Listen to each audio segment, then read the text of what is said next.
Good evening. I call this special board workshop to order at 5:10 p.m. Please join me for the Pledge of Allegiance. Ready? Begin. I pledge allegiance to the flag of the United States of America and to the republic for which it stands, one nation, under God, indivisible, with liberty and justice for all.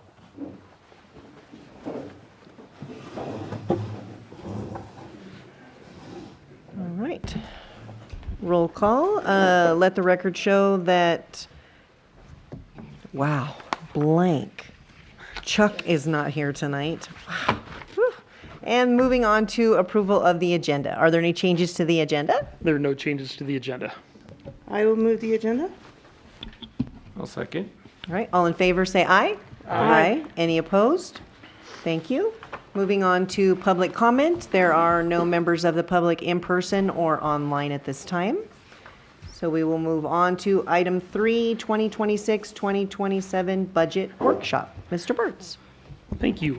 Tonight we're going to be going over the different areas of our capital improvement projects for the next few years, actually our 10-year capital plan. Staff has gone over this. We've made some changes, and you'll see the changes tonight in red.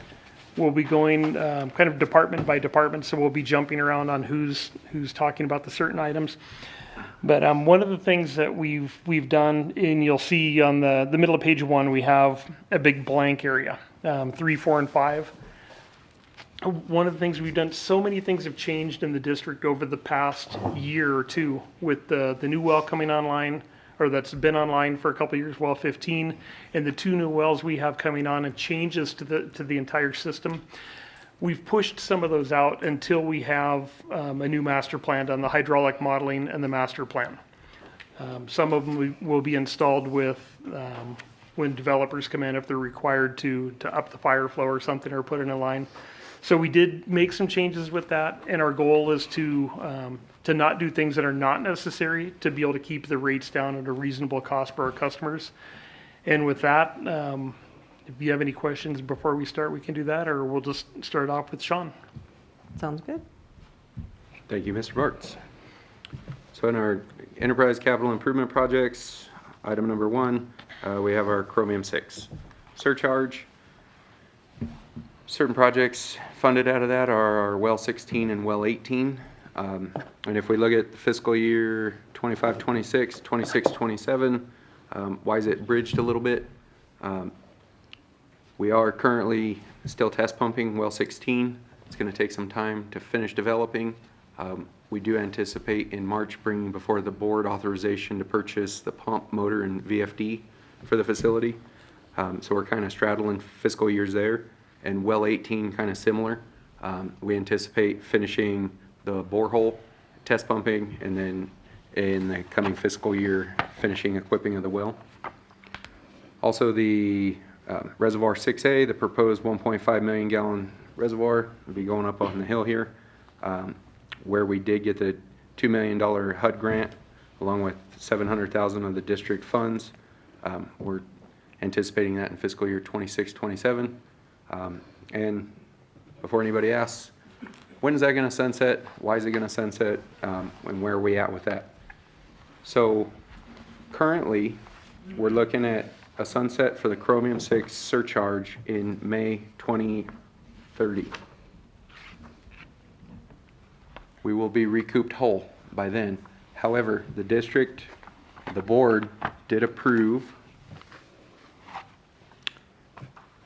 $162,000 in extra mechanical development last month for well 16. And again, just to reiterate, that did help yield significantly more water than we were anticipating. We currently see about $72,000 a month in that surcharge. So that extra expenditure will take an extra 2 to 3 months. So we're looking approximately July of 2030. That surcharge will sunset. But that's kind of our outlay for those capital improvement projects funded through Chromium. And I'm happy to answer any questions there. Question? No? Okay. Okay, we're going to jump over to George on the Civic Center.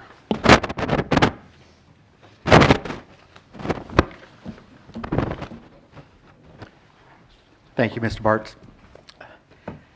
As you probably noticed, we broke ground on the project in January. Exciting to see the earth moving and mobilization of the large equipment that's out there.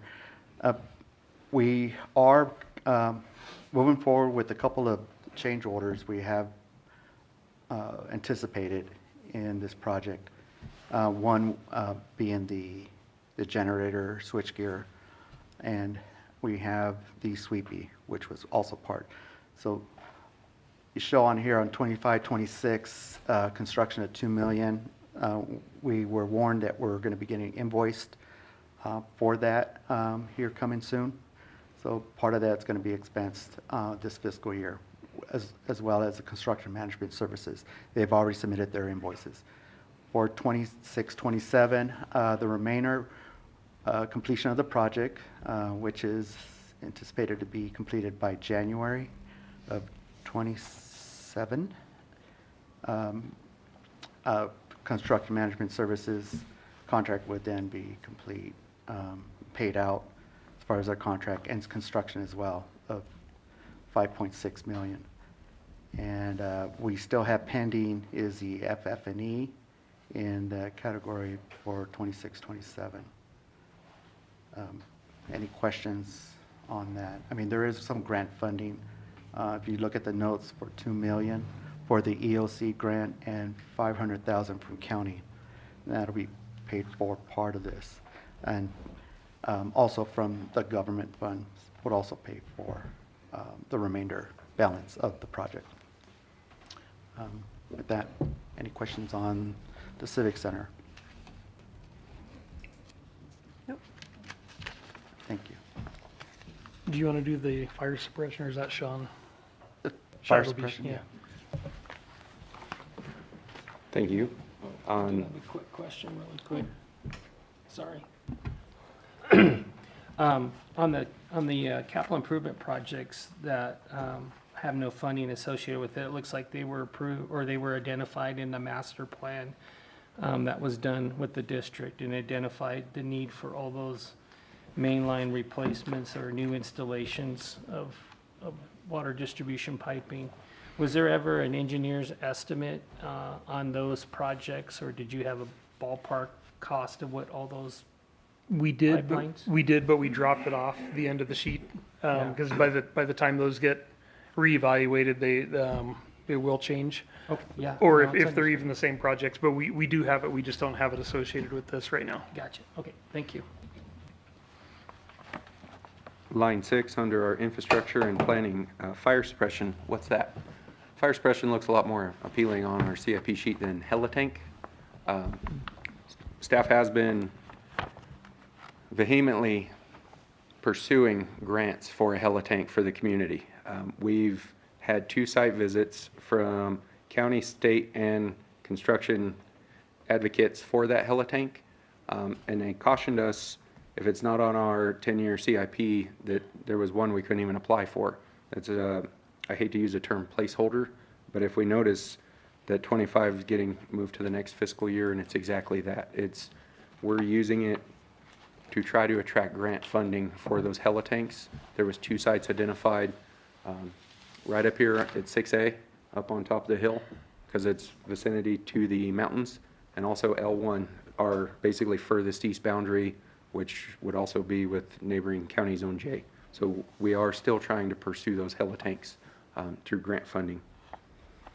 Future expansion sites, that $100,000 for 26-27, that would give staff some resources as we're identifying many of our production facilities are at or past their expected life.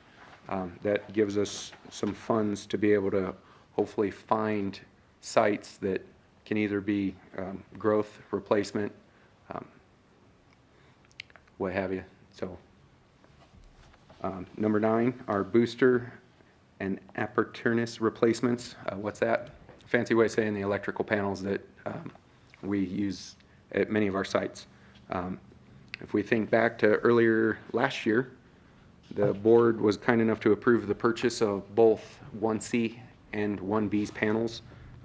So those funds pretty much have been allocated for this coming year.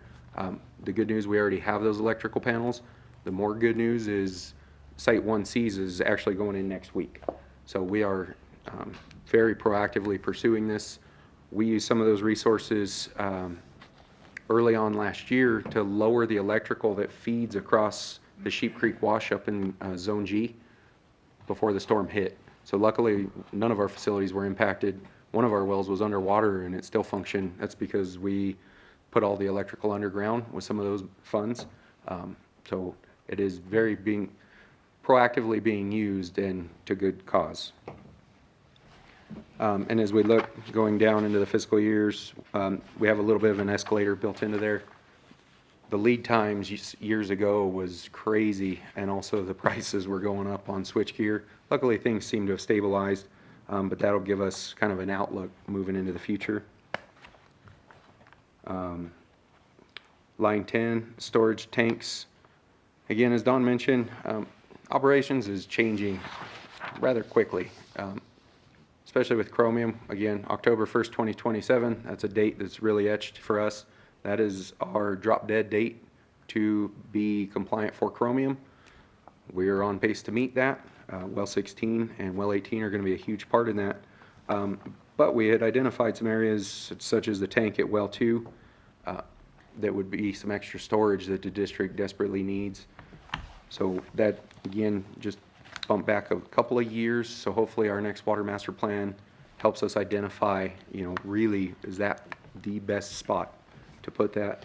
And George, you want to take 11 and 12, or you want me to? I could do that. Sure. Thank you. The urban water management plan, we are working through that with Mojave Water Agency. Initially, we had budgeted a year ago, 40,000, 45,000. They came up with a plan to kind of work together as a plan with all the other purveyors. I think there's 11 that are participating in this to reduce the costs, working with them. So they've started it. We should be completed sometime this coming year, by the end of the year, at a cost of $15,000 to the district. We anticipate that to be the same in 5 years when we have to prepare another urban water management plan. This happens every 5 years, along with the water master plan on number 12. As it was mentioned, the hydraulic model would then look at what the plan is for the next 10 years after 2030. And that number could change from 88. We're looking at these costs from a couple of years ago, that placeholder. So that will be adjusted to include the hydraulic model update. I have nothing more to add. I just want to make a note. In the table, you'll see a reference to SP alongside the project columns. SP is reference to the strategic plan, and the section and number was something that I saw here under storage, as well as the Chromium 6 and the Civic Center, actually master plan reservoirs and things like that. So that's just a footnote there.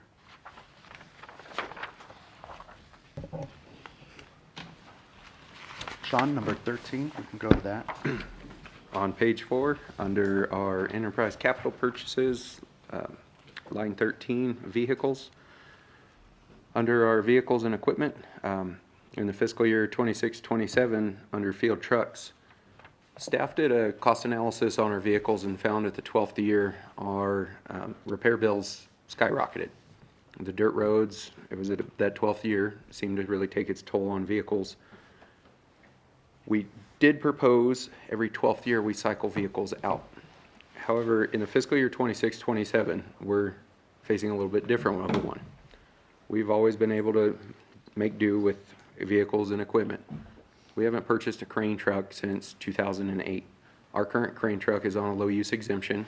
This is diesel. We get 500 miles a year. There's even times we've had to load it on a flatbed trailer and tow it somewhere so we could use a crane on it. I'm a little hesitant on that $80,000 ask. I'm not certain I can do a crane truck for 80. Albeit we standardize, we pursue single cab with a utility bed and a ladder rack, like most all of our vehicles.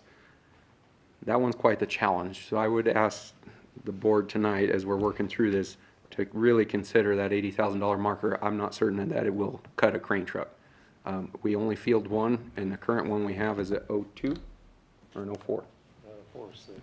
So I think it's an 04.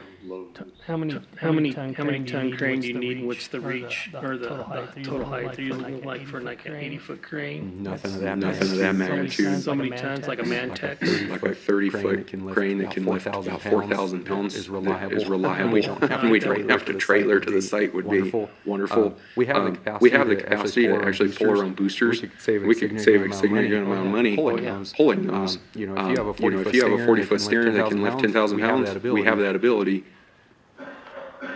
We don't have the equipment there. So that's kind of the one line where I'm verbally talking out loud to myself in this one. If it was the desire of the board, I mean, I will always work with what's given. We can use that as a placeholder for now. What's your number? We could do a cost analysis and come back with that. I don't have one this evening. I'm not comfortable. I don't know my equipment, crane truck specifically well enough to throw one out just yet. We were going through project projections. I went through our vehicle replacement plan today. And that one just leaped off the page. It's the only line item as we worked through the budget process. I was like, we'll talk that one out. So if we can bring something back as we have further workshops when I have harder numbers, if that would be the desire of the board. Okay, George, number 14? Item 14, hardware, that's server standardization. We have four servers.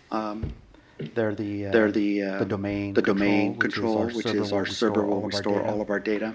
The GIS server, the Tyler server, which is our customer service application. And then we have the exchange server. That's our emails.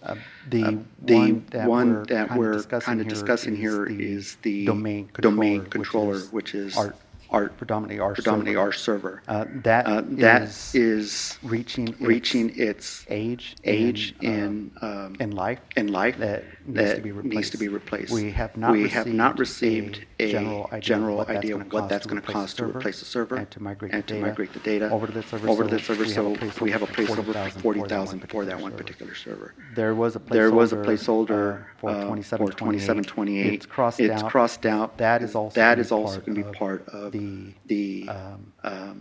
new civic center. As part of that cost is going to be covered in that project. And that there would be part of the exchange servers. Anything that's tied into servers. Now that we're kind of moving into the cloud environment.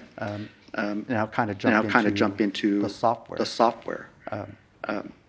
Our customer service application Tyler.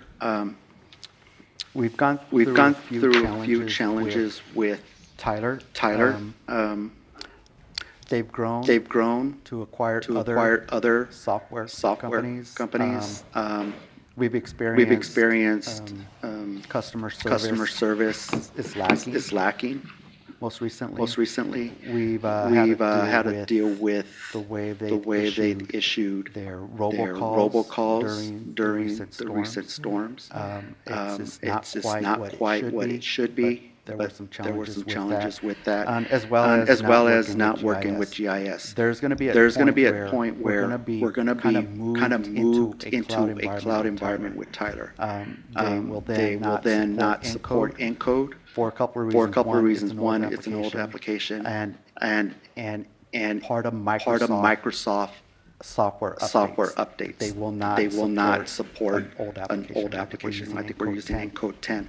That's now is a good time to look at switching over to another application that works with GIS, that does what we need it to do in these situations where customer service is important. As we serve our customers, we expect that from our vendors, especially customer service applications. So we have a placeholder for that for 26, 27. We're looking into those services that are out there. There are a few part of CSDA partners and some of that are out there. We're right now doing our due diligence in finding what's compatible and cost effective for the district. And that is the customer service part. Tyler also supports the finance finance and human resources. So there's another component to that. So we're finding there are two separate applications. So we're looking at both ends to kind of fill the needs for the district. So that's also spread out to 27, 28. There is an implementation cost to bring these two components into a working environment.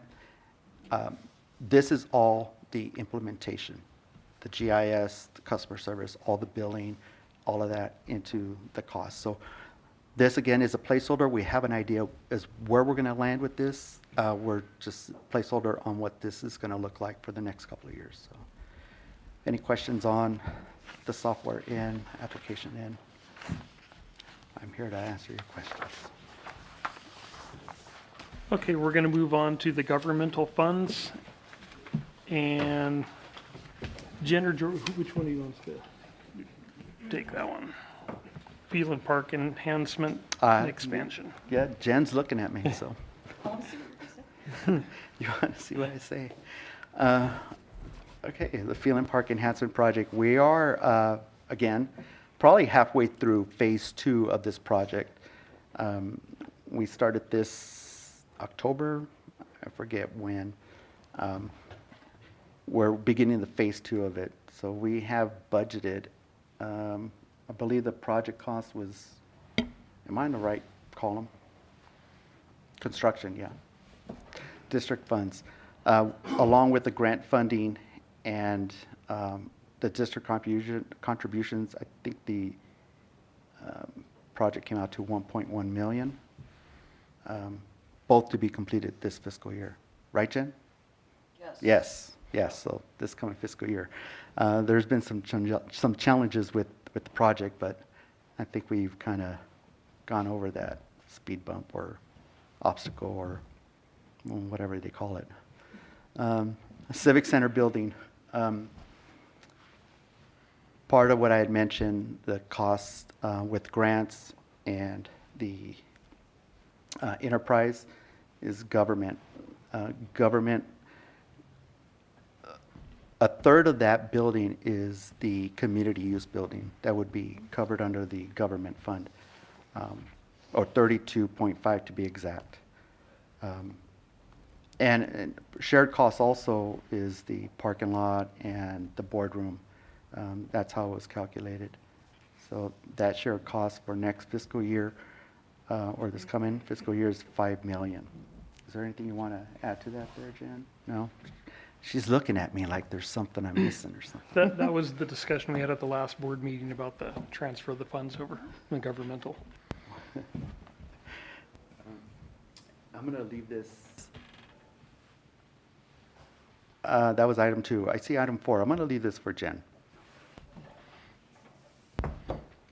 So item 4, we've just pushed out the rehab of the fire station up at Piñon Hills because we may be using it for storage and for some other things, so that's not really going to come into play this upcoming fiscal year. And I'll just continue on unless you want to.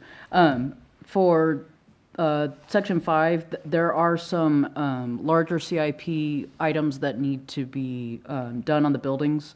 You'll see this building here needs to be painted. We're currently painting the building up at Piñon Hills.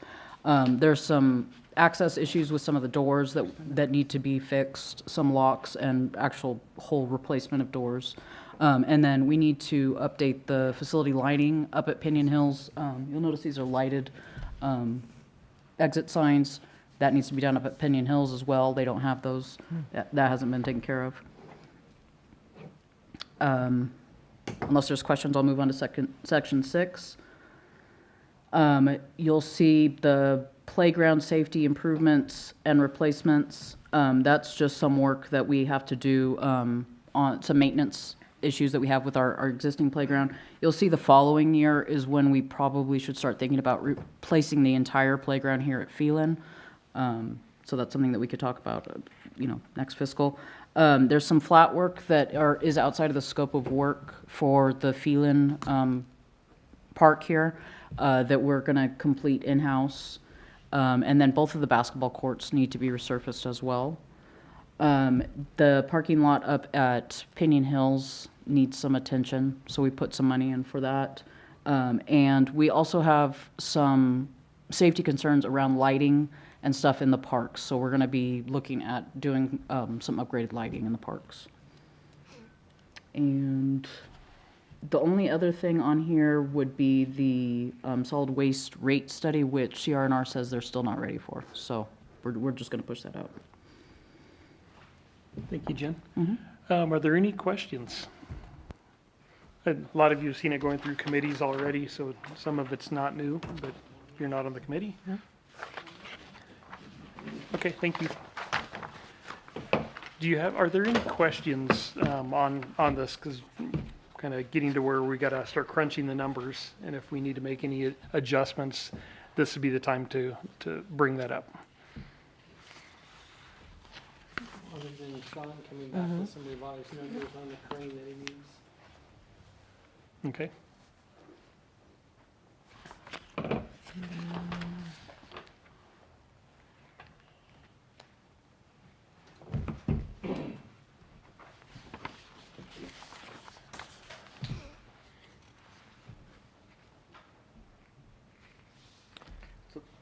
No, I don't have anything else.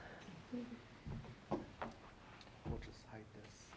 This three, we'll just Good. hide it. Okay. Okay, yeah. You're talking about section 4 and 5? They won't- 3, 4, and 5? Yeah, so when we reprocess these and reprint these, we'll probably have the section 3, 4, and 5 not appear as just a big blank. It just will not appear on there. Okay. All right, so if we are good with that, we will move on to number 4, review of action items. The only one I've noted is the crane truck. Thank you. And then if there is no further business, we will adjourn at 5:38 PM. Thank you.